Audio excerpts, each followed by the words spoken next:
Donc, comme je vous l'ai dit, je vous propose un retour en arrière qui nous permettra de nous lancer dans la lecture des livres 3, 4 et 5.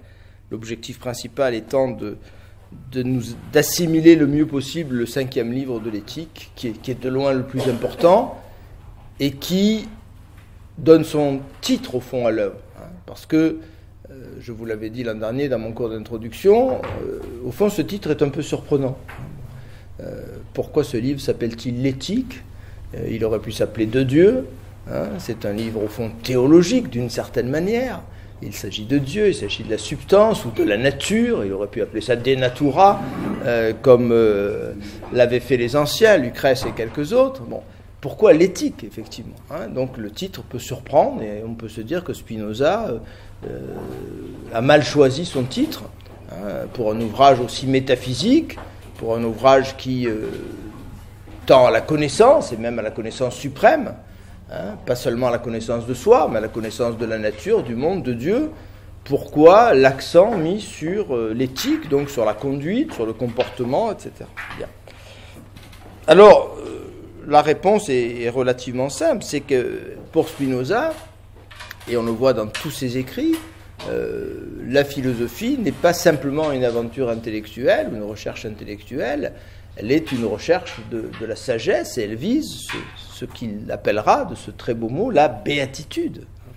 Il s'agit de nous réconcilier avec nous-mêmes, de nous réconcilier avec le monde, de nous débarrasser de tout ce qui nous empêche au fond d'être heureux, c'est-à-dire quoi? Bien, on va y revenir dans cette matinée, les préjugés, les illusions, les anthropomorphismes, les anthropocentrismes, le finalisme, toute une série d'obstacles qui se sont accumulés dans l'esprit des hommes et qui leur font apparaître le monde comme mauvais, la réalité comme imparfaite.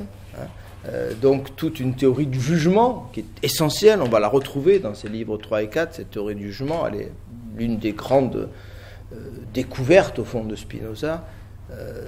Qu'est-ce qui se passe quand je juge? Qu'est-ce qui se passe quand j'émets un jugement négatif? Parce qu'au fond, la plupart de nos jugements sont négatifs. Le jugement, généralement, est un jugement critique. Quand je juge, je prends une distance par rapport à la réalité. Cette distance, elle est presque inévitablement critique. Je m'éloigne d'un objet, je m'éloigne d'une réalité, je prends du recul, et en prenant du recul, presque mécaniquement, et Spinoza a parfaitement démonté cette mécanique, presque mécaniquement, je compare cette réalité que je mets à distance de moi avec une idée, avec un concept, avec une représentation, avec un fantasme au fond pour Spinoza, parce que je compare le réel à mon imaginaire. Et donc cette comparaison que j'effectue, mais encore une fois mécaniquement, je la subis cette comparaison, je ne la conduis pas véritablement, eh bien chaque fois que je fais cette comparaison, j'en arrive à cette idée que la réalité est imparfaite, que je suis dans un monde mauvais, et je mets toutes mes espérances dans une autre réalité, dans une autre dimension. Donc c'est tous les dualismes, tous les arrière-mondes, comme dira ce grand admirateur de Spinoza qui s'appellera Friedrich Nietzsche. Donc je mets toutes mes espérances dans un arrière-monde dans lequel je situe la beauté, la perfection, le bien, la lumière, etc., etc. Bien. Donc, voilà pourquoi le livre s'appelle l'éthique. Il s'agit de transformer notre regard sur la réalité, parce que Spinoza partage avec les plus grands sages, au fond, de l'humanité, cette idée que nous sommes en grande partie responsables de notre malheur. Alors, bien sûr, ces philosophies recevront régulièrement des objections en disant il y a bien un malheur objectif, il y a de la souffrance, il y a de la maladie, il y a la mort, etc. Bien, personne ne peut le contester, et personne ne l'a jamais contesté, mais l'idée qui apparaît aussi bien chez Bouddha que chez les philosophes grecs et chez bien d'autres, c'est que, au fond, ces difficultés ne suffiraient pas à nous rendre malheureux. Ne suffirait pas en elle-même à nous rendre malheureux. Ce qui nous rend malheureux, c'est une représentation, comme disaient les stoïciens, qui sont, dans Spinoza, est souvent assez proches. Ce qui nous rend malheureux, c'est notre vision, notre représentation, notre ressenti par rapport à la réalité, et non pas la réalité elle-même. Au fond, aucune réalité n'est peut-être capable de nous affecter s'il n'y a pas ce passage par la représentation, par le jugement, par les impressions. Et c'est là que nous sommes actifs. C'est-à-dire que si je peux changer très modestement la réalité, et Spinoza ne nous interdit pas de vouloir, nous sommes dans une réalité évolutive. Là aussi, c'est une difficulté sur laquelle je reviendrai très certainement ce matin, le fatalisme spinoziste. Ça n'est pas parce que j'aime le réel que je veux qu'il continue à être ce qu'il est demain. J'aime le réel tel qu'il a été jusqu'à aujourd'hui et qui me permet d'exister, mais aimer le réel, ça n'est pas vouloir sa réitération infinie. Ça, c'est le contresens qu'on fait sur les stoïciens, sur Spinoza, sur Nietzsche. Sinon, il faudrait que je regrette d'avoir cessé d'être l'enfant de 6 ans qui faisait caca dans ses couches, et de 6 mois, pardon, excusez-moi. Non. À 6 ans, j'étais parfaitement propre. Non. Je vous rassure immédiatement. Donc, si aimer le réel, ça voulait dire vouloir sa réitération infinie, on arrive à des aberrations du type de celles que je viens d'indiquer. Aimer le réel, c'est aimer le réel dans sa dynamique, dans son évolution. C'est aimer un réel qui sera différent demain d'aujourd'hui. Donc le fatalisme, c'est-à-dire, qui est un terme qui est peut-être imparfait, mais par lequel on qualifie très souvent la philosophie des stoïciens, de Spinoza ou de Nietzsche, puisque Nietzsche parlera d'amor fati, d'amour du destin. Donc ce fatalisme, ces philosophies de la nécessité, sont souvent très injustement accusées. On les accuse de vouloir le statu quo, de nous rendre impuissants, de nous mettre au fond dans un état de servitude par rapport à la réalité. Le réel est parfait, donc dormons tranquille. Non, il ne s'agit pas du tout de ça. Je suis dans un mouvement, dans une dynamique, à l'intérieur d'abord de mon propre corps. Je ne suis pas celui que j'étais à l'âge, non pas de 6 ans, comme je l'ai dit maladroitement, mais de 6 mois. Mais je ne suis pas non plus celui que j'étais à l'âge de 6 ans, et je ne suis pas non plus celui que j'étais à l'âge de 40 ans, peut-être malheureusement, mais là je rentrerai dans les mauvais jugements de Spinoza. Donc je suis dans cette dynamique évolutive, et donc être fataliste, entre guillemets, au sens noble que ce terme a chez les stoïciens ou chez Spinoza, ça n'est pas être impuissant et béat devant la réalité. C'est tout le contraire. C'est précisément l'accord avec le réel qui va me donner une puissance d'action. D'abord une puissance de compréhension, parce que vous allez très bien le voir dans ces parties négatives que nous allons commenter. Les livres 3 et 4 sont négatifs, puisqu'il s'agit de la servitude. Il s'agit des affections, il s'agit de la servitude. Donc nous allons montrer, dans les livres 3 et 4, dans la partie la plus sombre, d'une certaine manière, de l'éthique. Dans la première partie, Spinoza a bâti ces concepts majeurs, nous a fait comprendre ce que sont la substance, les accidents. J'y reviendrai très certainement dans quelques instants. Donc, il a mis en place, je dirais, les grands éléments de son système philosophique. Dans la seconde partie, il nous a fait comprendre ce qu'était l'âme, l'esprit, et donc on est dans une vision là aussi qui est relativement positive. Et là, nous entrons dans la mécanique des passions, dans la servitude. Et donc on est, en un sens, dans la partie la plus sombre, la plus négative. Est-ce que c'est aimer réel ? Je veux dire, c'est que d'une certaine manière, il n'y a pas une forme de déterminisme absolu face au réel, à partir duquel on ne peut rien changer, qui fait d'eux, et qui fait que la marge de manœuvre chez Spinoza est faible. Alors, 2 choses, si vous voulez. Il y a 2 questions dans votre question. Il y a une première question qui est insoluble. Donc, je ne vais pas chercher à y répondre, je ne vais pas non plus me dérober, je la déclare insoluble. Quelle est cette question ? C'est la question de l'origine, au fond. C'est la question du point de départ. Je suis dans la servitude, au fond nous sommes tous à un moment donné, Spinoza va répéter dans les livres 3 et 4 que nous sommes tous dans les affections et dans la servitude. La condition humaine, pourquoi ? Parce que nous sommes des parties. Nous ne sommes pas la totalité. Nous sommes, il faut bien l'accepter, sauf à se prendre pour Dieu, c'est une maladie mentale bien connue, mais si j'accepte d'être une partie de la totalité, je suis une partie entourée d'autres parties qui interagissent avec moi. Bien. Donc, je suis affecté par toutes les autres parties de la réalité. Même par toutes les autres, mon expression est excessive parce qu'il y a des parties qui sont d'une nature tellement différente de moi qu'elles ne peuvent pas entrer en interaction avec moi et qu'elles me sont indifférentes ou qu'elles n'existent pas finalement pour moi. Mais toutes les parties de la réalité qui m'entourent et qui ont quelque chose de commun avec moi agissent sur moi comme je peux agir sur elles. Et donc nous sommes tous nécessairement dans les affections. Bon, le sage n'est pas celui qui se prétend en dehors des affections, en dehors de la passion. Nous sommes tous dans la passivité d'une certaine manière, puisque nous recevons sans cesse l'influence de toutes les choses qui nous entourent, et il ne peut pas en être autrement. Bien. Donc, alerte incendie.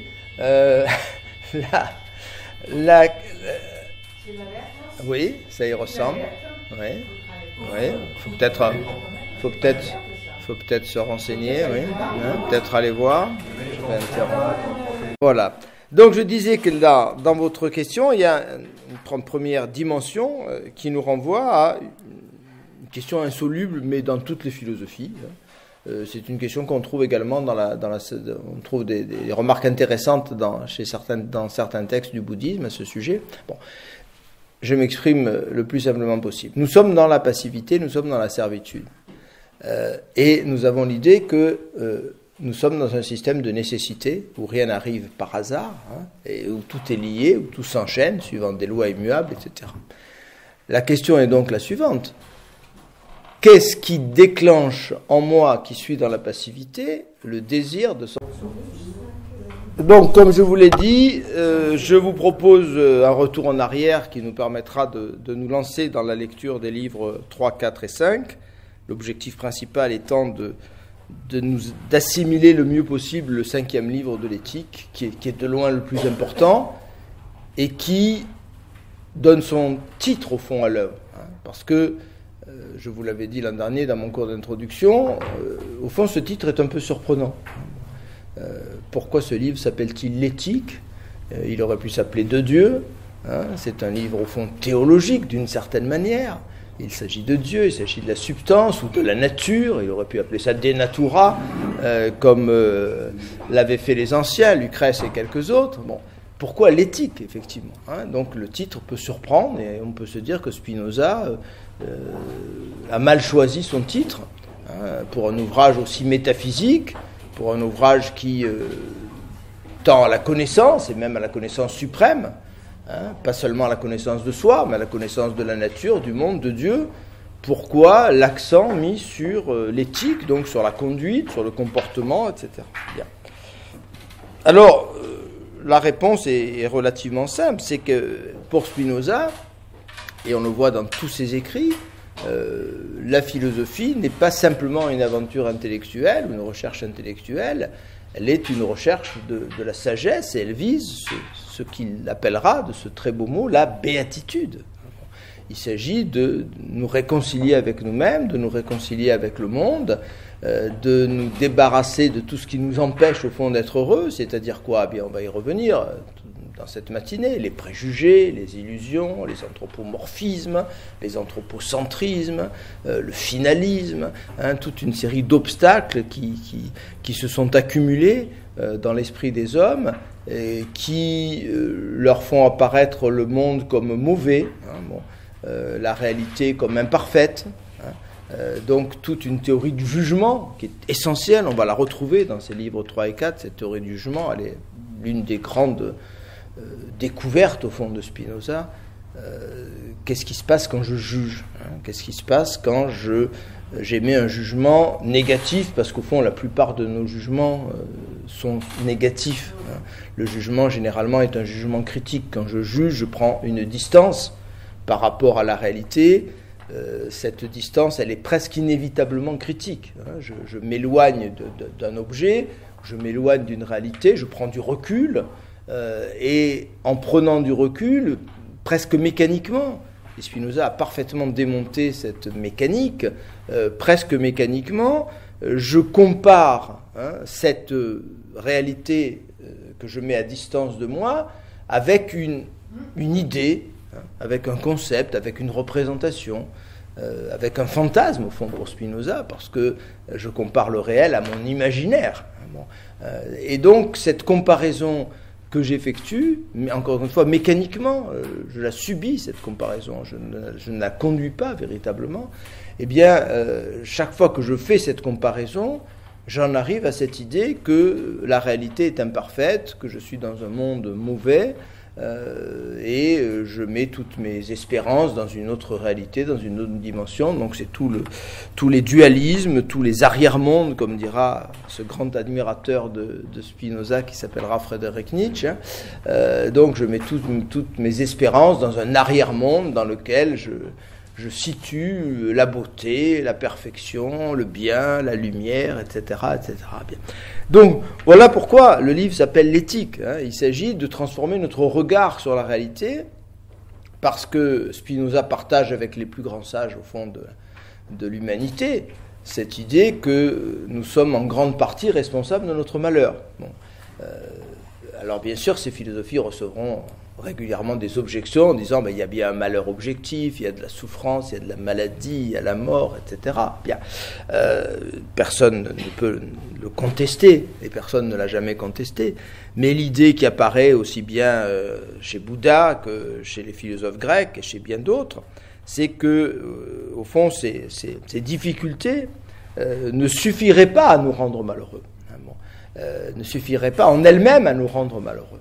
Ce qui nous rend malheureux, c'est une représentation, comme disaient les stoïciens, qui sont, dans Spinoza, est souvent assez proches. Ce qui nous rend malheureux, c'est notre vision, notre représentation, notre ressenti par rapport à la réalité, et non pas la réalité elle-même.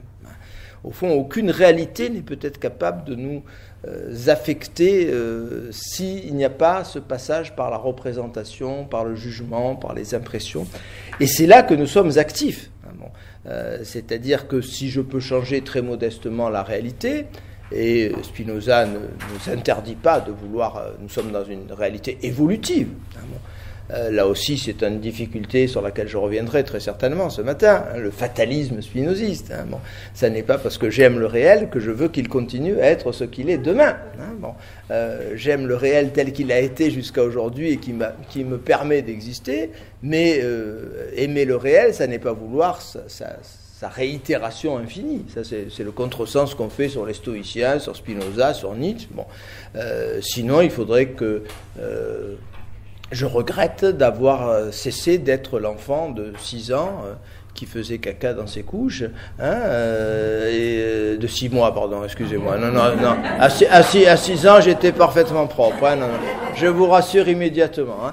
Donc, si aimer le réel, ça voulait dire vouloir sa réitération infinie, on arrive à des aberrations du type de celles que je viens d'indiquer. Aimer le réel, c'est aimer le réel dans sa dynamique, dans son évolution. C'est aimer un réel qui sera différent demain d'aujourd'hui. Donc le fatalisme, c'est-à-dire, qui est un terme qui est peut-être imparfait, mais par lequel on qualifie très souvent la philosophie des stoïciens, de Spinoza ou de Nietzsche, puisque Nietzsche parlera d'amor fati, d'amour du destin. Donc ce fatalisme, ces philosophies de la nécessité, sont souvent très injustement accusées. On les accuse de vouloir le statu quo, de nous rendre impuissants, de nous mettre au fond dans un état de servitude par rapport à la réalité. Le réel est parfait, donc dormons tranquille. Non, il ne s'agit pas du tout de ça. Je suis dans un mouvement, dans une dynamique, à l'intérieur d'abord de mon propre corps. Je ne suis pas celui que j'étais à l'âge, non pas de 6 ans, comme je l'ai dit maladroitement, mais de 6 mois. Mais je ne suis pas non plus celui que j'étais à l'âge de 6 ans, et je ne suis pas non plus celui que j'étais à l'âge de 40 ans, peut-être malheureusement, mais là je rentrerai dans les mauvais jugements de Spinoza. Donc je suis dans cette dynamique évolutive, et donc être fataliste, entre guillemets, au sens noble que ce terme a chez les stoïciens ou chez Spinoza, ça n'est pas être impuissant et béat devant la réalité. C'est tout le contraire. C'est précisément l'accord avec le réel qui va me donner une puissance d'action. D'abord une puissance de compréhension, parce que vous allez très bien le voir dans ces parties négatives que nous allons commenter. Les livres 3 et 4 sont négatifs puisqu'il s'agit de la servitude. Il s'agit des affections, il s'agit de la servitude. Donc nous allons montrer dans les livres 3 et 4 dans la partie la plus sombre, d'une certaine manière, de l'éthique. Bon, dans la première partie, Spinoza a bâti ses concepts majeurs, nous a fait comprendre ce que sont la substance, les accidents. J'y reviendrai très certainement dans quelques instants. Donc, il a mis en place, je dirais, les grands éléments de son système philosophique. Dans la seconde partie, il nous a fait comprendre ce qu'était l'âme, l'esprit, et donc on est dans une vision là aussi qui est relativement positive. Et là, nous entrons dans la mécanique des passions, dans la servitude. Et donc, on est, en un sens, dans la partie la plus sombre, la plus négative. Est-ce que c'est est né réel? Ce que je veux dire par là, c'est ce que, d'une certaine manière, il n'y a pas une forme de déterminisme absolu face au réel, à partir duquel on ne peut rien changer, qui fait d'eux, et qui fait que la marge de manœuvre chez Spinoza est faible. Alors, deux choses, si vous voulez. Bon, il y a deux questions dans votre question. Il y a une première question qui est insoluble. Donc je vais pas chercher à y répondre, je ne vais pas non plus me dérober, je la déclare insoluble. Quelle est cette question? C'est la question de l'origine, au fond, c'est la question du point de départ.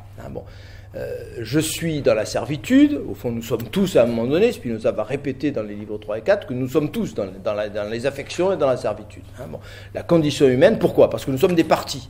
Bon, nous ne sommes pas la totalité. Nous sommes, il faut bien l'accepter, sauf à se prendre pour Dieu, c'est une maladie mentale bien connue, mais si j'accepte d'être une partie de la totalité, je suis une partie entourée d'autres parties qui interagissent avec moi. Bien. Donc, je suis affecté par toutes les autres parties de la réalité. Même par toutes les autres, mon expression est excessive parce qu'il y a des parties qui sont d'une nature tellement différente de moi qu'elles ne peuvent pas entrer en interaction avec moi et qu'elles me sont indifférentes ou qu'elles n'existent pas finalement pour moi. Mais toutes les parties de la réalité qui m'entourent et qui ont quelque chose de commun avec moi agissent sur moi comme je peux agir sur elles. Et donc nous sommes tous nécessairement dans les affections. Bon, le sage n'est pas celui qui se prétend en dehors des affections, en dehors de la passion. Nous sommes tous dans la passivité d'une certaine manière, puisque nous recevons sans cesse l'influence de toutes les choses qui nous entourent, et il ne peut pas en être autrement. Bien. Donc, alerte incendie,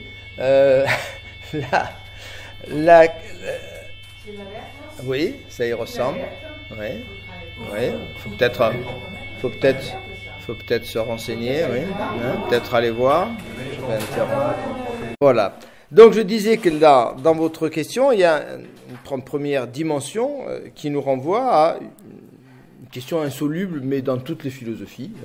C'est une question qu'on trouve également on trouve des remarques intéressantes dans certains textes du bouddhisme à ce sujet. Bon, je m'exprime le plus simplement possible. Nous sommes dans la passivité, nous sommes dans la servitude. Et nous avons l'idée que nous sommes dans un système de nécessité où rien n'arrive par hasard, et où tout est lié, où tout s'enchaîne, suivant des lois immuables, etc. La question est donc la suivante. Qu'est-ce qui déclenche en moi, qui suis dans la passivité, le désir de sortir de la servitude? Quel est le déclencheur? Oui, mais si l'envie de liberté est elle-même nécessité, est-ce que je suis... Alors là, ça, vous avez raison. Non, vous avez raison. Quand je dis insoluble, évidemment, je m'amuse un tout petit peu. Mais je veux dire, il faut accepter l'idée que nous sommes là aux limites du pensable. C'est-à-dire que si j'accepte l'idée que tout est nécessaire, ma sortie de la servitude est elle-même nécessaire. Il y a un très beau texte de Nietzsche que j'ai cité dans mon livre L'individu éternel, où Nietzsche dit, ce qui démontre sa parfaite compréhension de Spinoza, qui était étonnante, parce qu'il n'a pratiquement rien lu de Spinoza. Il a lu un livre sur Spinoza, mais il a tout compris. Il y a un très beau texte de Nietzsche qui dit, celui qui dit tout est nécessaire, celui qui refuse l'idée tout est nécessaire ne sait pas qu'il est dans l'obligation de dire que tout est nécessaire, mais celui qui dit tout est nécessaire est lui aussi dans l'obligation de dire tout est nécessaire. Donc les deux affirmations, finalement, n'ont pratiquement aucune signification ni l'une ni l'autre, puisque ce sont des affirmations mécaniques. Alors, c'est ce qui amène mon ami Marcel Conche à penser qu'il a découvert une preuve du libre arbitre. Et c'est vrai que cette preuve est intéressante. Et on a des discussions infinies avec mon ami Marcel Conche à ce propos. Marcel Conche dit, précisément, la position « tout est nécessaire » est une position intenable, puisque dans ce cas-là, aucune phrase humaine n'a de sens et de valeur, puisque ces phrases sont des phrases mécaniques que nous sommes dans l'obligation de prononcer. Hein. Bon.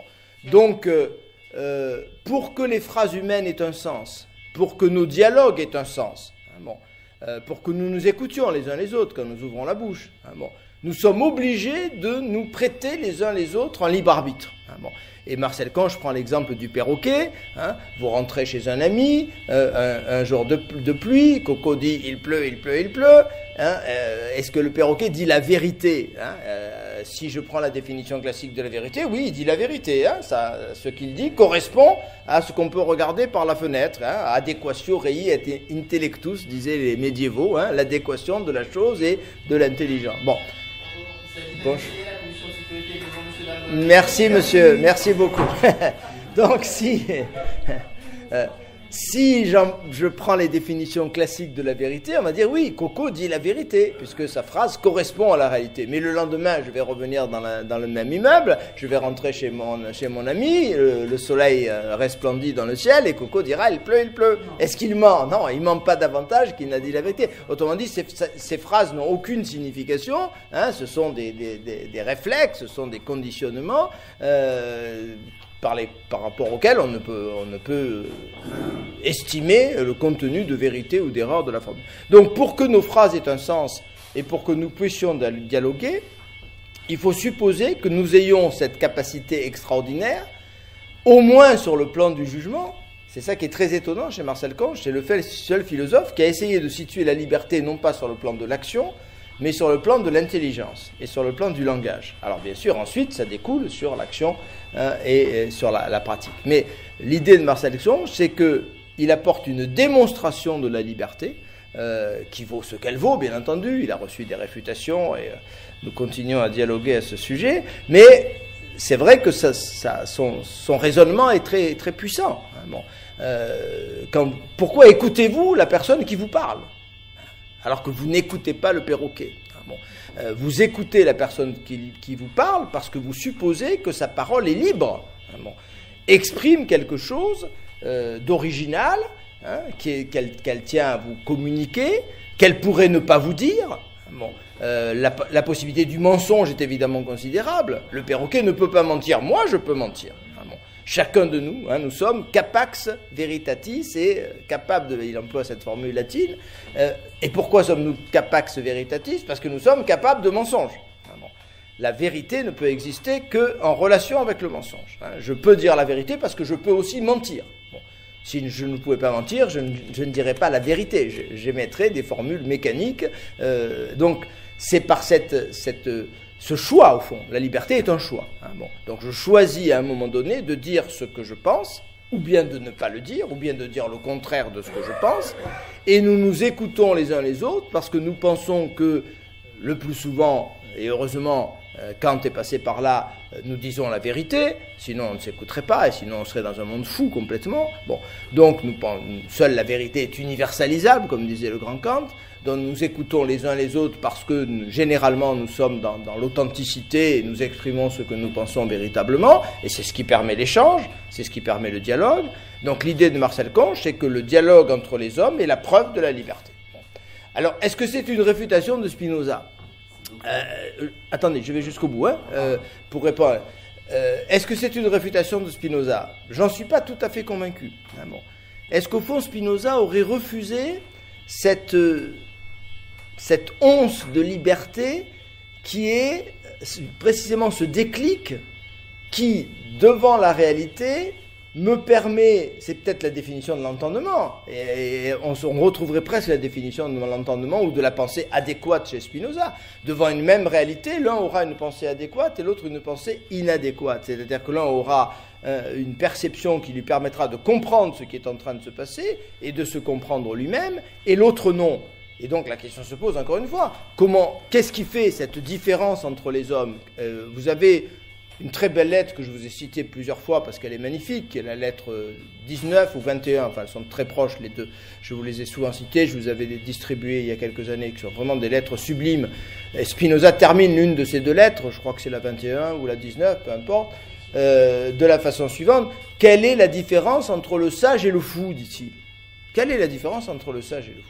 Tous les deux obéissent à la volonté de Dieu, entre guillemets, bien sûr, volonté de Dieu. Chez Spinoza, volonté de Dieu voulant dire simplement à l'ordre de la nature, rien de plus. Bon. Donc le sage est sage malgré lui, hein, il ne fait pas exprès, hein, et le fou est fou malgré lui. Et tous les deux obéissent au programme, entre guillemets, bien sûr, divin. Donc quelle est la différence entre le sage et le fou? Aucune, dit Spinoza, sauf que l'un obéit à la volonté de Dieu dans le malheur et en se détruisant, et l'autre obéit à la volonté de Dieu dans la joie et en s'accomplissant. Donc il y a une différence hiérarchique entre les deux.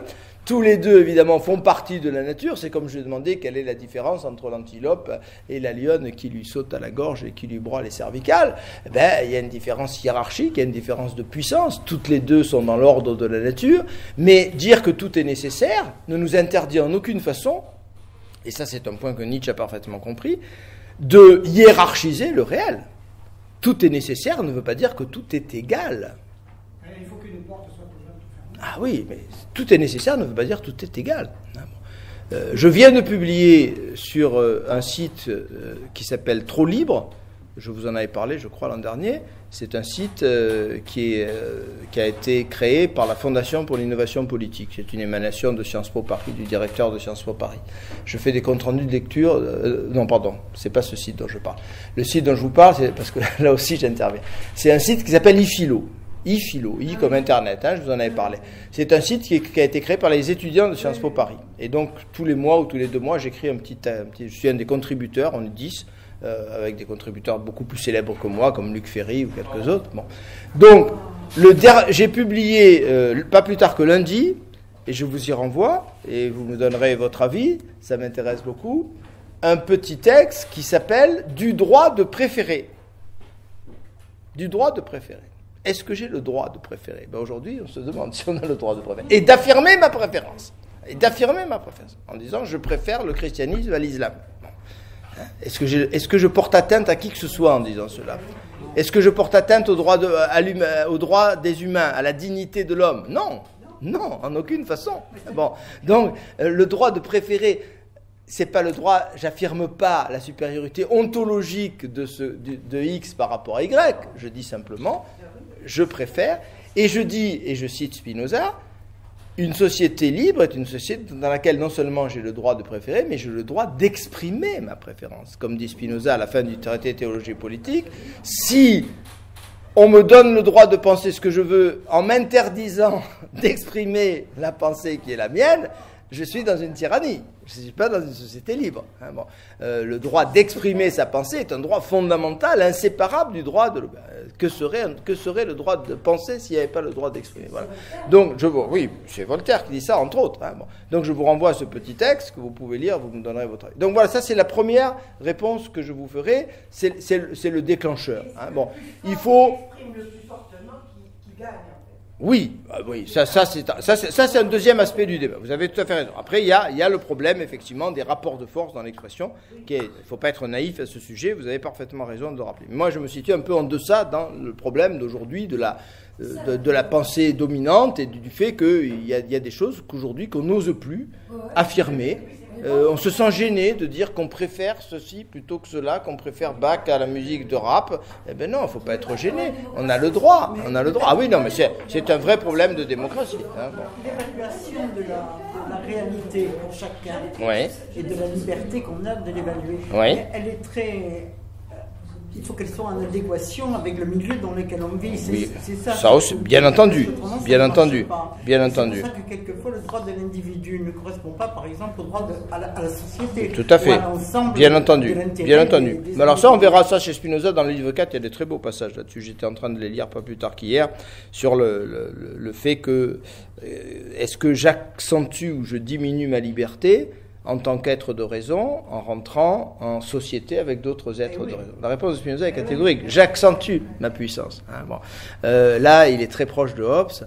Il y a de très très beaux raisonnements de Spinoza. On a tous l'impression, parce qu'on a une conception un peu naïve peut-être de l'individualisme, beaucoup de philosophes semblent nous dire, au fond, je serais merveilleusement libre si j'étais tout seul au sein de la nature. Le fait de vivre avec d'autres diminue ma capacité d'agir, me donne des contraintes, etc. Bon, c'est d'une naïveté considérable, ce raisonnement. Hein. Bon, dans l'état de nature, évidemment, je suis libre, mais tous les autres le sont, et donc je suis libre d'être détruit par tous ceux qui sont plus forts que moi. Donc c'est une liberté évidemment très, très, très limitée. Donc Spinoza est persuadé que rentrer en société, c'est accentuer sa puissance. Hein. Deux êtres de raison qui rentrent en relation l'un avec l'autre sont en quelque sorte plus puissants en tant qu'êtres de raison. Plus on s'enrichit. Oui. Alors, voilà. C'est pour ça qu'il parle de la raison. Le pari de Spinoza est un pari rationaliste. Il considère qu'au-delà des différences culturelles, etc., nous avons une raison commune, ce à quoi on croit malheureusement peut-être un petit peu moins aujourd'hui. Il croit à un universel humain. Il croit que par-delà les différences religieuses, culturelles, philosophiques, il y a une sorte de socle commun qu'il appelle la raison, tout simplement. Cette capacité d'interroger, de comprendre, d'argumenter, qui nous fait nous rejoindre cela. Bien. Alors, je reviens quand même à la question jusqu'au bout. Ensuite, je donne la parole à notre ami qui attend de m'interpeller à juste titre. Donc, le problème, effectivement, quasiment insoluble, parce qu'il faudra avoir le savoir absolu pour cela. Il faudra être Dieu, tout simplement. Hein. Qu'est-ce qui permet aux sages d'être sages ? Et qu'est-ce qui fait que le fou, lui, n'arrive pas à être sage ? Hein, bon. Qu'est-ce qui, au sein de la nature infinie, permet à l'un de se libérer ? C'est le problème de la libération. Non pas de la liberté, mais de la libération. Hein, bon. Il n'y a pas de liberté, mais il y a chez Spinoza. C'est pour ça que je dis qu'il n'aurait pas été forcément gêné par l'argument de Marcel Conche. Hein, bon. J'ai écrit un texte qui a été publié sur Spinoza et Marcel Conche, que Marcel Conche avait d'ailleurs trouvé très, très convenable. Il n'avait pas trouvé d'objection majeure. Je ne suis pas certain que Spinoza aurait été gêné par cet argument du libre arbitre. Évidemment, il aurait refusé le mot libre arbitre, bien entendu, puisque c'est un mot cartésien. Il refuse l'idée de libre arbitre qui est une idée métaphysique qui suppose que je peux à un moment donné, n'importe où, n'importe quand, devenir le point de départ absolu de quelque chose, donc la liberté sartrienne en quelque sorte. Hein. Bon, non, je suis relié. Hein, bon, il faut que je prenne conscience de ma finitude. Le libre arbitre a ceci de gênant en tant qu'expression qu'il nous divinise en quelque sorte. Hein. Chez Descartes, c'est parfaitement clair. Hein. Le libre arbitre nous rend semblables à Dieu. Alors, évidemment, Descartes est prudent, il dit le contraire. Hein. Il dit c'est Dieu qui nous a donné sa liberté infinie. Mais au fond, il y a une sorte de jeu de miroir entre l'homme et le divin chez Descartes, qui fait que je suis aussi libre que Dieu. Hein. Je prête à Dieu ma liberté et Dieu me donne sa liberté. Bon, il y a un jeu de miroir entre les deux libertés. Donc si ça c'est le libre arbitre, effectivement, Spinoza le refuse complètement. Mais la libération... Oui, je dis, alors on est vraiment dans des questions de vocabulaire. Hein. Je dirais que Spinoza ne revient pas et ne reviendra jamais sur le refus fondamental du libre arbitre cartésien. Hein, bon, le libre arbitre cartésien est une divinisation de l'homme. Hein, et chaque fois que Spinoza nous dit, vous allez retrouver cette formule, ne nous prenons pas pour un empire dans un empire, c'est cela qu'il veut dire. Il faut que nous soyons conscients, et c'est le début de la libération, bon, parce qu'on ne peut être libéré qu'à travers une vision adéquate du réel et de tout ce qui nous entoure et de nous-mêmes, par une connaissance des causes. Hein, bon, c'est la connaissance des causes qui est libératrice. Hein. Donc, le libre arbitre est une ignorance des causes. Hein. Le libre arbitre est l'idée que je pourrais agir indépendamment de toute cause. Bien. Mais si par libre arbitre, j'entends effectivement cette capacité de libération, ce déclic, qui fait que, aussi englué que tous les autres dans la servitude, il y a en moi quelque chose. Alors, est-ce que ce quelque chose vient de moi? Est-ce qu'il vient de Dieu? Au fond, ça n'a pas grand sens à la limite chez Spinoza, parce que je suis une parcelle de Dieu. Donc si ça vient de moi, ça vient de Dieu. Si ça vient de Dieu, ça vient de moi. La question est presque, je dirais, autodétruite chez Spinoza. Hein, bon. Donc, c'est-à-dire, parce qu'on le sent. Alors ça, vous avez... Il y a une sorte il y a des gens qui ont ces... Vous avez tout à fait raison, mais ça ne résout pas le problème. Je vous donne entièrement raison. Hein. Pour déclencher le mouvement de libération, il faut sentir en soi une sorte de puissance, ou d'appel, ou d'appétit, que sais-je, qu'apparemment tous les hommes n'ont pas. Et la question se repose à ce niveau-là maintenant. Qu'est-ce qui a mis en moi cette puissance, cet appel, ce désir? Pourquoi certains se complaisent-ils dans la servitude, hein? Bon. Alors Spinoza avoue dans les lettres que j'évoquais tout à l'heure qui sont sublimes, la 19 et la 21, quand je les mélange toujours parce qu'elles sont très très proches l'une de l'autre, je préfère la 19 d'ailleurs à la 21, elles sont toutes les deux sublimes. Il dit, effectivement, je ne sais pas pourquoi il y a dans la nature des puissants et des faibles, des fous et des sages. Hein. Il faudrait connaître la totalité pour avoir une réponse à cette... Je constate qu'il y a des fous et des sages. Je constate qu'il y a des hommes qui se complaisent dans la servitude. Je constate également qu'il y a des hommes vis-à-vis desquels il est inutile de faire des efforts démesurés pour les extraire de la servitude, parce que le seul résultat que j'aurai, c'est qu'ils m'en voudront. Bon. Ils auront de la haine à mon égard, mais ils ne sortiront pas d'un pouce de leur servitude. Donc il faut être conscient aussi de ces limites d'action par rapport aux autres. Bon. Autant j'ai... alors Spinoza n'aime pas le mot de devoir et le refuse, mais il est en même temps plein il a une vision politique et morale extrêmement forte. Autant il est, entre guillemets, de mon devoir, même si le mot serait refusé, d'aider celui qui est en train de se libérer, si j'ai la capacité de faciliter sa libération, autant il faut prendre conscience qu'il y a des êtres vis-à-vis desquels il n'y a pas grand-chose à faire, et sinon de perdre mon énergie et de m'épuiser, et que je ne pourrai pas sortir de leur servitude. Parce que, au fond, parce qu'ils s'y complaisent. Oui, et bien d'autres. Hein. Bon, ils s'y complaisent, ils sont heureux dans leur servitude, d'une certaine manière. Hein. Bon. C'est leur manière d'être, c'est leur position au sein de la nature. Donc, lorsque j'ai compris cela, je me rends compte des limites de ma puissance d'agir, des limites au fond pédagogiques, au sens le plus noble du mot pédagogie, et je cesse d'épuiser mon énergie à vouloir libérer des gens qui n'ont pas du tout envie de se libérer. Hein. Bon, finalement, c'est leur forme, non pas béatitude, le mot serait un peu fort, mais c'est leur forme de bien-être, ou c'est leur forme de... Voilà. Bien, alors je reviens vers vous, parce que... oui, juste tardivement, je m'en excuse. Hein, non, vous n'avez pas à vous excuser, au contraire, en tout cas, en plus...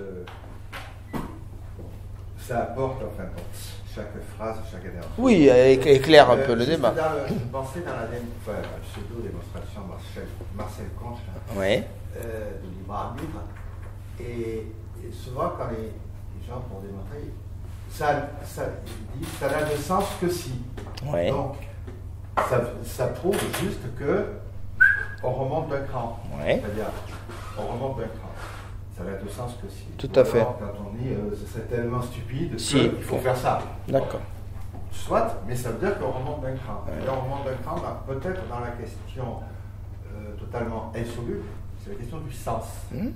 Parce que, à mon avis, si on démarre, c'est comme dans un arborescence, un arbre généalogique, si on part d'un cran N+1, on voit ça. On loupe tout ce qui part de l'autre côté. De l'autre oui, branche. De l'autre branche. La question du sens. Soit ça n'a pas de sens, soit ça a un sens. Ce serait peut-être la première arborescence, le premier choix, comme ça. Soit ça n'a pas de sens, soit ça a un sens. Si ça n'a pas de sens, ça n'a pas de sens, c'est là où on dit, c'est pas qu'on ne peut pas vivre sans les bandits. On ne peut pas vivre sans le sens. Malin disait, on le sent. Tout à fait. À mon avis, la vraie question soluble, c'est le sens. Oui, je suis d'accord avec vous là-dessus. On a besoin de sens. On pourrait dire que le fou, pour des raisons peut-être médicales, je ne sais pas quelle, n'a pas besoin de sens. Oui, il a trouvé un sens. Il a trouvé un sens qui lui appartient. Il a trouvé un sens qui nous trouble, mais qui est... Oui, je ne crois pas qu'un être humain puisse vivre totalement en dehors du sens. Mais alors, je vous... La question oui. insoluble, c'est le oui, sens. vous avez raison. Et là, c'est là où on peut vraiment dire, à mon avis, comme ça n'a pas de sens, c'est invivable, ouais. pour une grande partie des humains, ouais. alors que pour les animaux, ils s'en comptent pas. Le problème ne se pose pas. Voilà. Ouais. Alors, comme le fait, c'est vraiment, à mon avis, c'est en haut de l'arborescence. Si ça n'a pas de sens, c'est invivable. Ouais. Donc on part à droite. Voilà. Non, mais vous avez un choix, je dirais, presque utilitariste. Alors là, ce que vous dites, ça m'évoque un argument qui m'avait beaucoup troublé chez mon professeur Eric Weil, dont j'ai eu le bonheur de suivre les cours à Nice quand j'étais étudiant. Eric Weil, dans ses conférences, dans ses essais et conférences, dit à un moment donné, il s'érige contre les philosophies de l'absurde, donc on est exactement dans la question que vous posez, et il dit, non, effectivement, le monde a un sens. Je peux vous le montrer, je peux vous le prouver. Le monde a un sens puisque le monde a autorisé, a permis que surgisse au sein du monde un être qui se pose la question du sens. Bon. On n'est pas loin de la sophistique, hein. On n'est pas loin de la sophistique. Bon, après tout, un monde dans lequel personne n'aurait posé la question du sens aurait été un monde possible. Bon, et c'est en même temps très anthropocentrique, parce que ça semble dire quand même que le sens du monde, c'est qu'il y ait au sein du monde un être qui s'appelle l'homme, qui pose la question du sens, éliminer cet être et le monde devient absurde. C'est extrêmement anthropocentrique, hein. Voilà, c'est anthropocentrique, parce que vous pourriez avoir un monde, peut-être, je ne sais pas, où il n'y a que les animaux. Oui, non, mais complètement, tout à fait, complètement. Et là, c'est là que Spinoza devient tout à fait intéressant. Non. Ça, à mon avis, c'est spécieux. Oui, mais je suis assez d'accord avec ce que vous dites. Je suis assez d'accord. Je suis assez d'accord. Spinoza, c'est spécieux de dire, j'ai besoin du sens. Voilà. Donc, je pars à voilà, je pars sur la branche de droite. Il pourrait y avoir un monde sans sens. Tout à fait. Il pourrait y avoir un monde sans sens. Alors, la position spinoziste est extrêmement intéressante par rapport à ça. C'est-à-dire que, on revient à la théorie du jugement, les arguments que nous sommes en train d'exprimer, de façon très proche l'un et l'autre, sont des arguments qui supposent une comparaison entre le monde tel qu'il est et un monde que j'imagine qui serait le monde sans sens. Bon. Or, je délire quand je fais cela, puisqu'il y a un seul monde, qui est le monde dans lequel il existe effectivement un être qui s'interroge et qui a besoin du sens, et qui s'appelle l'homme. Donc, je fais partie, je suis à la fois, c'est ça, il faut toujours tenir les deux bouts de la chaîne, c'est qui est troublant chez Spinoza. Je suis à la fois rien du tout, je suis une parcelle infinitésimale, je ne dois pas me prendre pour le centre du monde, je ne dois pas me prendre pour un empire dans un empire, mais en même temps, je fais partie de la nature. La nature m'a, entre guillemets, voulu, c'est-à-dire l'ordre de la nature a fait en sorte que... Alors, Spinoza n'a pas encore l'idée d'évolution, évidemment, mais on peut introduire l'idée d'évolution chez Spinoza. Certains disent que Hegel est au fond un Spinoza qui a introduit l'idée d'évolution dans sa philosophie. C'est pas tout à fait inexact. Bon, mais peu importe. Ça, je crois que Spinoza n'aurait pas été gêné par cela. Donc, le fait est que le réel, le seul réel, pas le réel que j'imagine, le réel que je perçois, que je mets en formule, que les savants étudient. C'est un réel dans lequel existe une petite partie ridicule peut-être, mais qui est là, qui s'appelle l'être humain, doté d'une raison, qui s'interroge et qui essaye de comprendre cette réalité dans laquelle il se trouve. Donc ça, c'est quand même un argument très fort de la part de Spinoza, c'est-à-dire qu'on n'est pas dans la comparaison, on est dans la réalité que nous observons. Nous faisons partie de cette réalité, avec nos faiblesses et nos forces, avec notre raison, avec nos interrogations. Et donc, à partir de là, la question effectivement de l'absurdité, je dirais, n'a pas grand sens, si j'ose dire.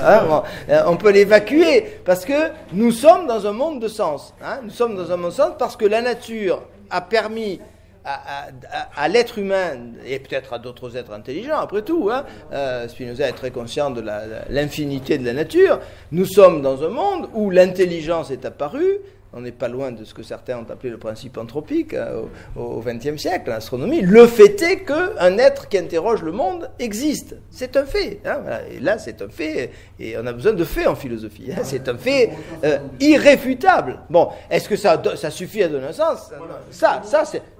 Non, je suis d'accord. Est-ce que le fait qu'on soit conscient de ce qui nous entoure partiellement suffit à donner un sens ? Suffit à donner un sens à l'existence. Alors, oui.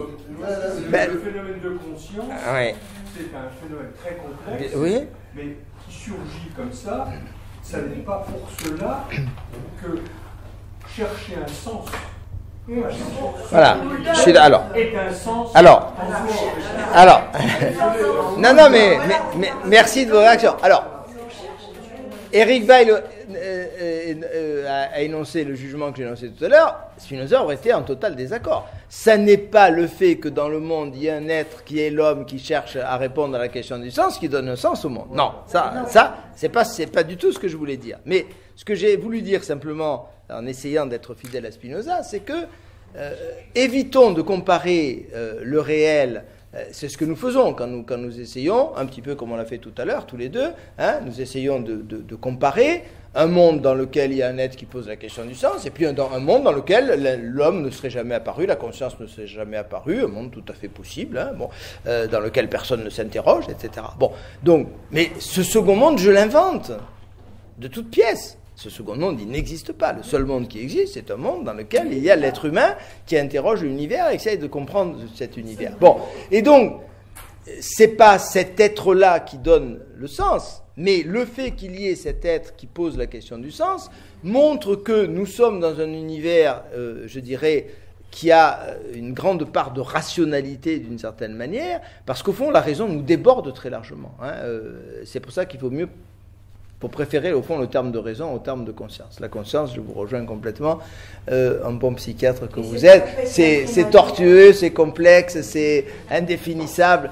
La raison, c'est beaucoup plus compréhensible. Hein. C'est la faculté que nous avons de décrypter les chaînes causales qui nous entourent et d'apporter, je dirais, une solution à l'énigme de l'apparition de tel moment, de tel élément à tel moment dans la chaîne causale. Bon, je suis capable de cela, et parce que d'où l'inséparabilité de Spinoza par rapport au surgissement des sciences objectives de son temps, des mathématiques, de l'astronomie et de la physique. Bon, nous sommes capables, même si c'est encore très modeste, de décrypter ces chaînes causales, ce qui signifie que, et alors bien sûr, il y a une position sceptique de mépris par rapport à la science qui consistera à dire, oui, qui sera peut-être un peu celle de Nietzsche, même si c'est plus subtil que ça, qui consistera à dire, bon, ça c'est une invention humaine, c'est de la poésie, hein. C'est le mythe de notre temps. Hein. Autrefois, on nous expliquait les choses par Zeus, maintenant on les explique par des équations d'Einstein. Bon, ça n'a pas plus de valeur, de vérité, les unes que les autres. Bon, si on est un peu plus rationaliste, on se dira, non, le fait que la raison soit présente dans le monde et permette de décrypter la raison du monde. Et là, je pense à Hegel, évidemment, qui est un grand héritier de Spinoza. Hein. Bon. Voir les choses rationnellement, dit Hegel, c'est être vu rationnellement par les choses. Hein, jeu de miroir. Hein, bon. Quand je regarde rationnellement, alors je prends un exemple simple, qui est celui de Hegel, et qui est très spinoziste, qui est l'exemple du ciel étoilé. Il y a un magnifique texte de Hegel, et on retrouve ça chez Auguste Comte également, qui est un grand lecteur de Hegel. Bon. Le ciel étoilé est le même aujourd'hui qu'il y a 3000 ans. Hein, très peu changé, on l'admettra objectivement. Bon. Ce ciel étoilé, nos ancêtres y voyaient des dieux en train de se battre, ils voyaient des divinités qui s'affrontaient, ils y voyaient Castor et Pollux, ils y voyaient quantité de choses. Bon. C'est-à-dire, ils y voyaient, c'est une formule que j'aimais bien, qui faisait sourire mes étudiants, ils y voyaient le caprice des dieux. Hein, bon.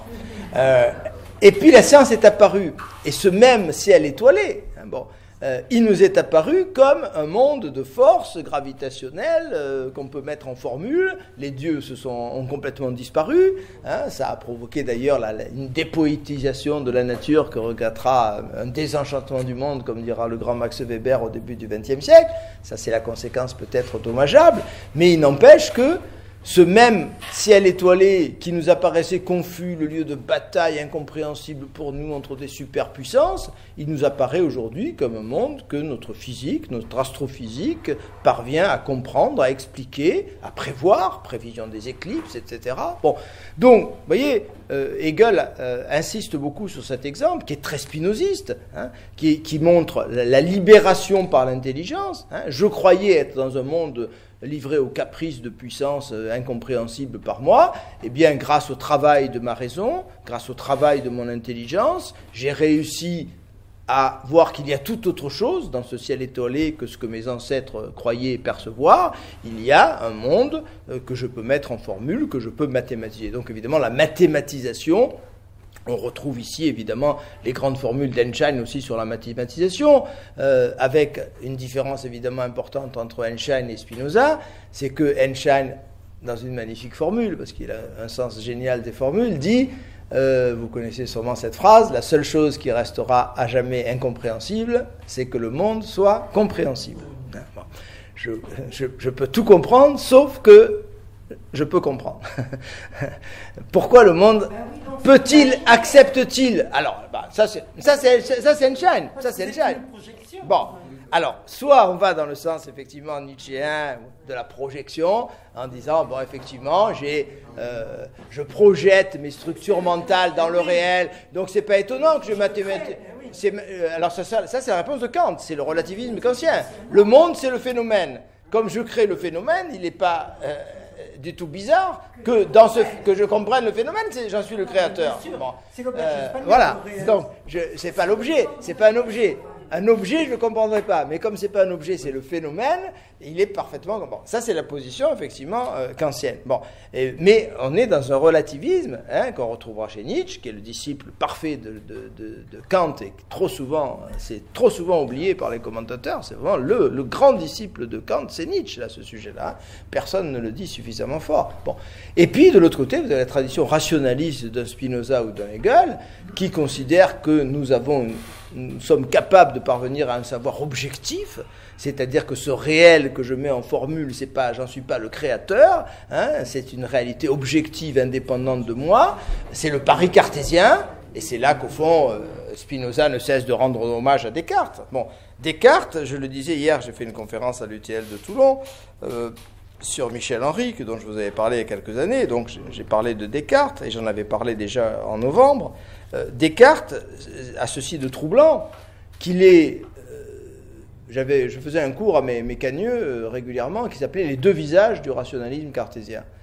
Qu'est-ce que je disais dans ce cours? Je disais, au fond, il y a deux Descartes. Il y a le Descartes qui découvre le cogito, la subjectivité, ce monde intérieur, ce monde irréfutable, parce que c'est dans ce monde intérieur que se trouvent les choses irréfutables. Bon, personne ne me fait douter que j'ai froid quand j'ai froid. Bon, par contre, dès que je parle de quelque chose d'extérieur, je peux me tromper. Si je dis il fait froid, on me sort un thermomètre et il me dit non, il fait 40, tu dois avoir une maladie quelconque. Bon, si je dis je vois des palmiers dans un désert, je suis irréfutable. Si je dis il y a des palmiers, on me dira non, il y a un mirage, tu vois des trucs, mais ils ne sont pas là. Bon, donc la subjectivité, c'est le lieu de la vérité absolue. C'est Descartes qui a compris ça le premier. Bon, mais le même Descartes, et c'est en cela que c'est le philosophe qui est le tournant de la modernité, Christophe Colomb, dira Hegel. Bon. Le même Descartes, c'est celui qui fait ce formidable pari que notre subjectivité, notre monde intérieur, est capable d'aller explorer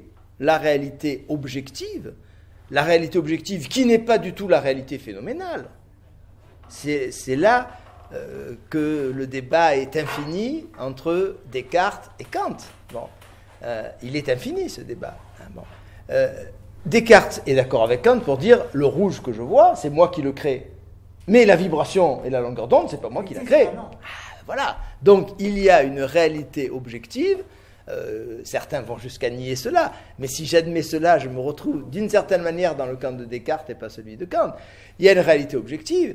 Descartes a rapatrié dans l'intériorité du sujet toutes les qualités sensibles.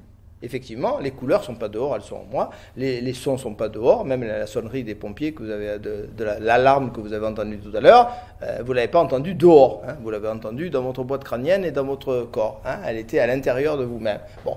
Et si vous avez cru l'entendre dehors, c'est que, comme diront les phénoménologues, vous l'avez projeté à l'extérieur de vous.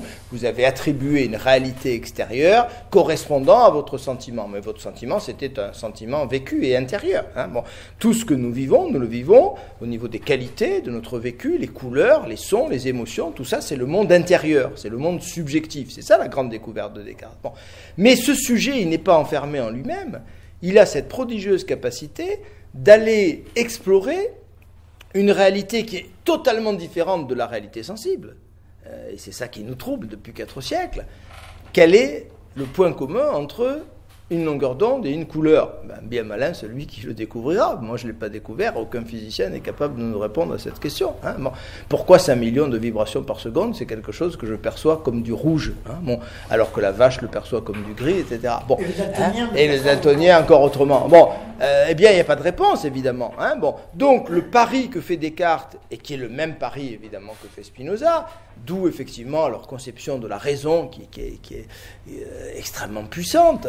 C'est que je suis capable, moi, sujet, de sortir de ma forteresse intérieure, en quelque sorte, et d'aller explorer un monde qui, au départ, est totalement surprenant, inconnu, mystérieux.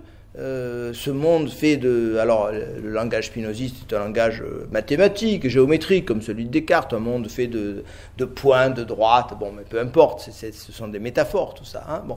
Donc, je suis capable d'aller explorer ce monde objectif, hein, bon, et ma raison est capable de décrypter ce monde objectif, de le mettre en formule et de le comprendre. Hein, bon. Et donc, on retrouve l'argument ici de Hegel que j'évoquais tout à l'heure, puisque je suis capable, avec ma raison, mon entendement, on ne va pas chinoiser sur le vocabulaire, même si Kant opéra des distinguos subtils, bon, mais avec mon intelligence, disons, je suis capable d'aller explorer ce monde objectif et d'y trouver de la logique. C'est qu'il a en lui cette logique, c'est pas moi qui met cette logique, puisque ce monde est une réalité objective qui existe indépendamment de moi. Donc l'argument majeur des rationalistes, vous savez très bien que moi je suis du côté de Nietzsche, donc je fais des efforts démesurés pour vous dire, je souffre terriblement à vous dire ce que je suis en train de vous dire en ce moment. Mais l'argument très fort, effectivement, des rationalistes comme Descartes ou comme Hegel, c'est un argument qui consiste à dire, il y a une réalité objective dont je ne suis absolument pas le créateur. J'ai la capacité extraordinaire, par mon intelligence, d'aller explorer et de rendre intelligible cette réalité objective. Et si je suis capable de la rendre intelligible, parce que précisément c'est une réalité objective, c'est que l'intelligence est dans cette réalité. Ce n'est pas moi qui la mets dans la réalité, cette intelligence. Elle est dans cette réalité elle-même. Donc le monde est rationnel, le monde a une logique. Hein, on retrouve ici la question du sens. Donc le pari des rationalistes que je vous présente tel qu'il est, je ne vous dis pas que j'y adhère du tout. Hein, bon, ce pari est la petite capacité pédagogique qui m'a été reconnue dans ma carrière et que vous m'accordez sans doute aussi, c'est que je suis capable de présenter des idées qui ne sont absolument pas les miennes avec une force de conviction considérable. Hein. Bon. Le plus grand compliment que faisaient mes étudiants en fin d'année, ils me disaient « mais vous êtes platonicien, vous êtes kantien, vous êtes quoi ?» Vous avez présenté Platon avec une telle... qu'on était persuadé que j'étais platonien. Moi, je prenais... Ah non, mais à l'époque, ils ne le savaient pas, parce que je le disais très peu. Hein. J'établissais une coupure assez nette entre le travail de thèse que j'étais en train d'effectuer et puis les cours que je faisais. Après, ils l'ont su, et puis bon, j'ai commencé à publier, donc je n'ai pas pu cacher mon Nietzsche. Mais je crois qu'effectivement, et je pense que c'est l'honnêteté philosophique la plus élémentaire. Hein. Il faut essayer de pénétrer une logique, même si ce n'est pas la sienne, et d'être sensible à la puissance des arguments qui sont ceux de nos adversaires, entre guillemets. Bon.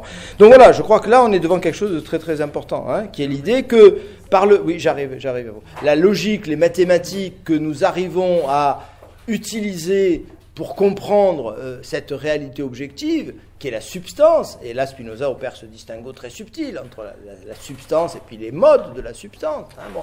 Donc la substance, c'est le fond des choses. Hein, ce fond des choses est un fond rationnel, hein, nécessaire, logique, la puissance même de Dieu, hein, qui s'exprime dans cette réalité que j'arrive à décrypter et à comprendre. Et quand j'arrive quand j'avance sur le chemin de cette compréhension, je me libère, c'est-à-dire je me débarrasse effectivement des pensées inadéquates, des interprétations douteuses qui me font souffrir parce que je ne peux pas être heureux dans l'erreur. On a cette idée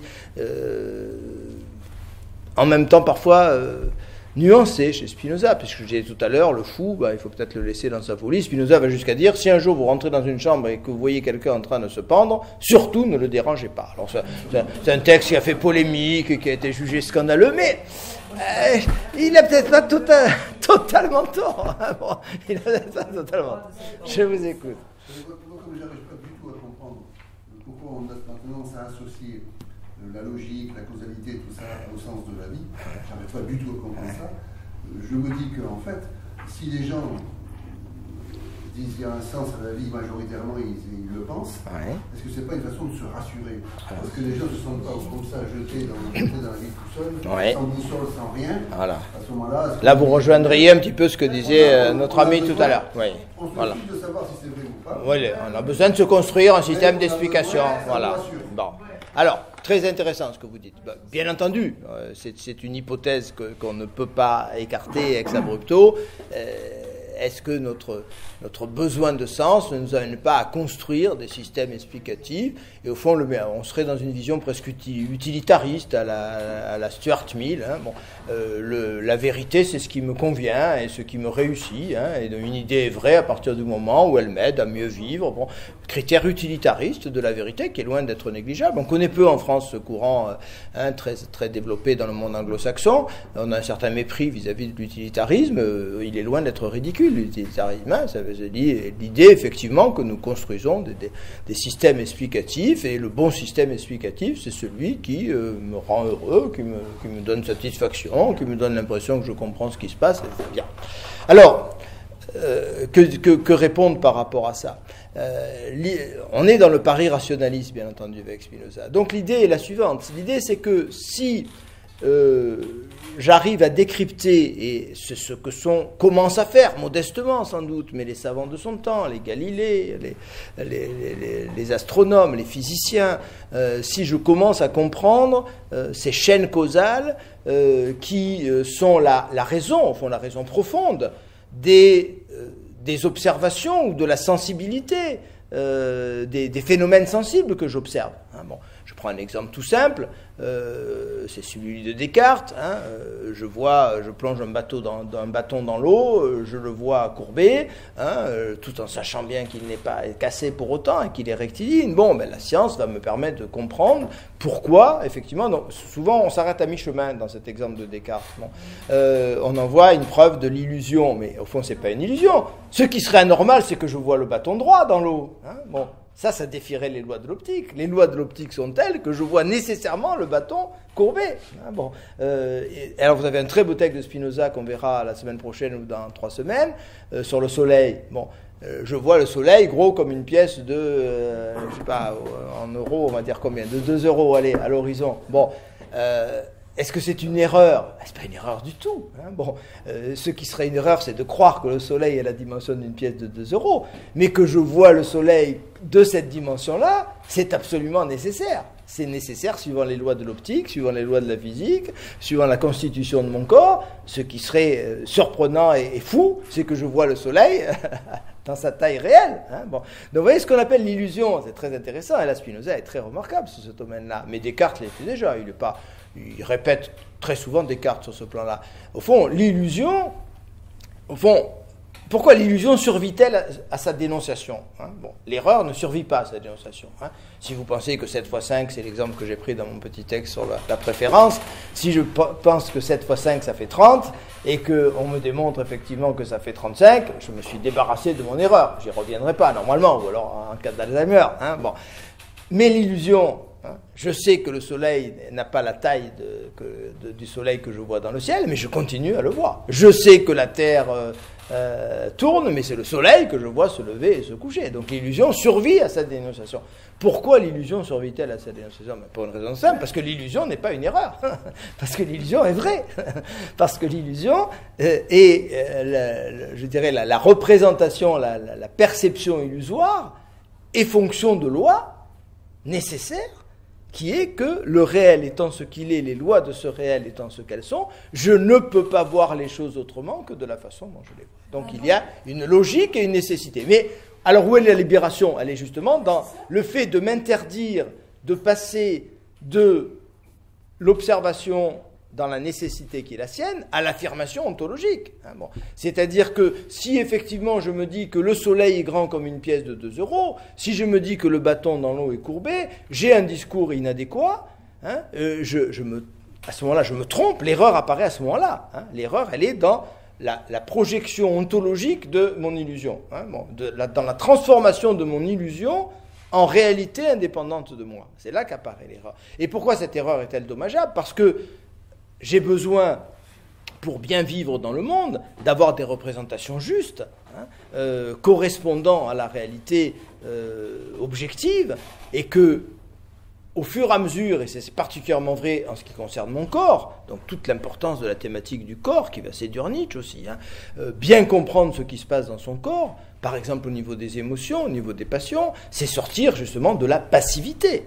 Il se passe dans mon corps des choses qui me dépassent totalement, et donc je vais réagir ou agir ou réagir suivant ces mouvements de mon corps dont je n'ai aucune intelligence.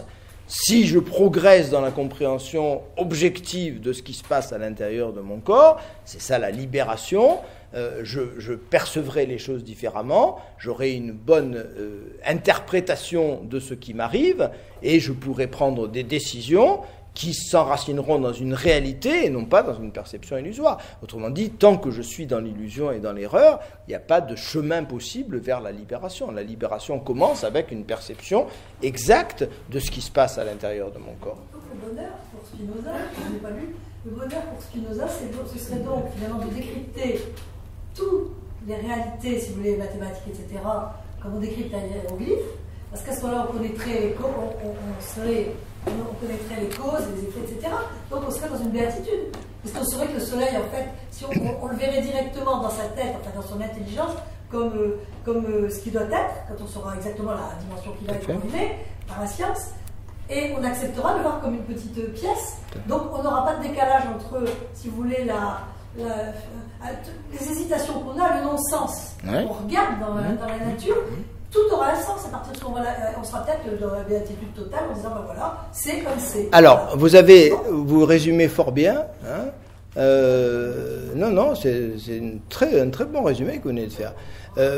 Vous résumez fort bien ce que Spinoza appelle, curieusement, là aussi on ne s'étonne pas assez, des choses les plus simples, les 3 genres de connaissances. Bon, on y viendra, on en parlera, c'est un peu compliqué, mais on arrivera à comprendre. Bon. Ce qui est très étonnant, si on y réfléchit bien, c'est que Spinoza dit qu'il y a 3 genres de connaissances. Le premier, c'est la connaissance par oui-dire, donc l'illusion, l'erreur, les préjugés. Le deuxième, c'est l'entendement, l'explication scientifique. Le troisième, c'est cette intuition dont nous parlerons au livre 5, qui est l'aspect le plus mystique, au fond, et le plus magique de Spinoza. Mais ce dont les lecteurs se sont rarement étonnés, c'est que l'illusion, le préjugé, il appelle ça un premier genre de connaissance. Bon, ça c'est très troublant. Mais quand on a bien compris Spinoza, on est beaucoup moins troublé. On se dit effectivement, c'est le point de départ nécessaire de ma pérégrination au fond intellectuelle. Et c'est un peu l'exemple que je prenais hier en parlant de Michel Henry aux membres de l'UTL de Toulon.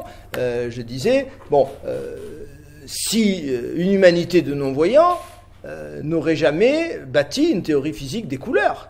C'est parce que je vois le rouge qui n'existe pas que je me suis dit un jour, qu'est-ce qu'il y a derrière cette impression que j'ai, et que j'ai découvert les longueurs d'onde et les vibrations, et que je suis maintenant capable d'associer ce ressenti subjectif qui est la couleur avec une réalité indépendante de moi. Donc, c'est le point de départ de ma libération, effectivement. Mais vous avez entièrement raison de dire que donc c'est pour ça que le mot libération est si important. À la limite, seul Dieu est libre, parce qu'il ne dépend de rien d'autre que de lui-même, puisqu'il n'a pas d'extérieur. Donc nous-mêmes, nous serons toujours dans une relative servitude. Il faudrait atteindre le savoir absolu de Dieu. Alors c'est là que le livre 5 sera extrêmement intéressant, parce que au livre 5, et donc vous voyez, j'essaye, là je fais un peu... Je fais du marketing, là. J'essaie de vous donner envie d'aller jusqu'au bout de ces 10 séances. Bon, dans ce livre 5, Spinoza essaye de nous montrer que, bien entendu, nous n'arriverons jamais au savoir de Dieu et au savoir absolu, mais que pourtant, d'une certaine manière, nous pouvons rejoindre le savoir absolu de Dieu. Il y a une voie qui nous est ouverte de compréhension de la totalité, tout en restant à notre échelle. Donc il y a des formules qui sont très belles et très fortes et très puissantes, mais alors ça s'appuie effectivement sur la théorie des attributs. Donc un mot rapide pour ceux qui n'étaient pas là l'an dernier, Spinoza appelle attributs les expressions au fond de la substance. La substance, c'est la réalité unique, éternelle, nécessaire, qu'on peut appeler Dieu également. Il est très logique au fond de l'appeler Dieu, puisqu'il n'y a rien en dehors de cette réalité et qu'elle est infinie, et donc c'est la définition même que tous les théologiens avaient donnée de Dieu. Bon, une réalité infinie, indépendante et sans extériorité. Donc, cette réalité, je ne l'aperçois pas directement. Elle-même, d'ailleurs, c'est ça qui est un point difficile chez Spinoza. On a l'impression que Dieu lui-même se perçoit à travers les attributs. Bon. Autrement dit, quand Dieu se regarde, alors, sauf quand il est au troisième genre de connaissance, on a l'impression qu'il y a aussi du deuxième genre de connaissance chez Dieu. Ça, c'est un peu troublant. Bon, je laisse de côté cet aspect délicat. Donc, moi qui suis un être fini, quand j'essaye de saisir cette substance dont je fais partie, je l'aperçois indirectement à travers des expressions. Moi, je crois que c'est le mot préférable, c'est le mot expression, à travers des modes d'apparition, des modes d'apparition. La substance m'apparaît à travers deux attributs fondamentaux qui sont l'espace, l'étendue de Descartes, donc il retrouve le dualisme cartésien, mais avec une différence considérable, c'est que pour lui, ces attributs ne sont pas des substances, ce sont des expressions de la substance. Il n'y a qu'une substance, il n'y a pas deux réalités, il y a une seule réalité. Donc on est aux antipodes d'un dualisme qui sépare Dieu et le monde, qui sépare l'esprit et la matière. Ce ne sont que des attributs, ce ne sont que des représentations, ce ne sont que des regards ou des perspectives. On peut inverser. Soit vous dites, il y a deux façons de dire les choses. Soit vous dites la substance s'exprime, comme un artiste s'exprime dans ses peintures, s'extériorise. Donc la substance s'exprime, elle se développe, elle se déploie dans les attributs. Et Spinoza nous dit il y a une infinité d'attributs. Nous ne voyons que deux pans de cette expression. Nous voyons le pan objet et le pan pensée. Voilà, nous voyons que ces deux attributs, mais il dit il y a une infinité d'attributs, une infinité qui nous échappe et qui nous échapperont. Nous avons ces deux petites fenêtres au fond sur le réel. Bon. Donc, soit je dis effectivement, je pars de Dieu, je pars de la substance, et je dis que les attributs sont des modalités d'expression de la substance. Donc je pars, si vous voulez, de l'objet en quelque sorte. Soit je pars du sujet, je pars de l'homme, et je dis l'homme a deux regards, deux fenêtres sur la substance. Alors une comparaison que j'aime bien, je vous l'avais indiqué l'an dernier, je la trouve très belle, je l'ai trouvée chez un physicien pour lequel j'ai une vénération que je n'ai jamais cachée, qui est David Bohm, qui est un immense monsieur, qui a occupé la chaire de Newton en Angleterre, grand physicien quantique. David Bohm a la comparaison suivante, que je trouve très très belle. Il dit au fond, imaginons un aquarium inaccessible, dans un Fort Knox dans lequel personne n'a jamais pénétré, ne pénétrera jamais, même pas les rayons laser, même rien du tout. Bon, il y a un aquarium. Alors ne me demandez pas qui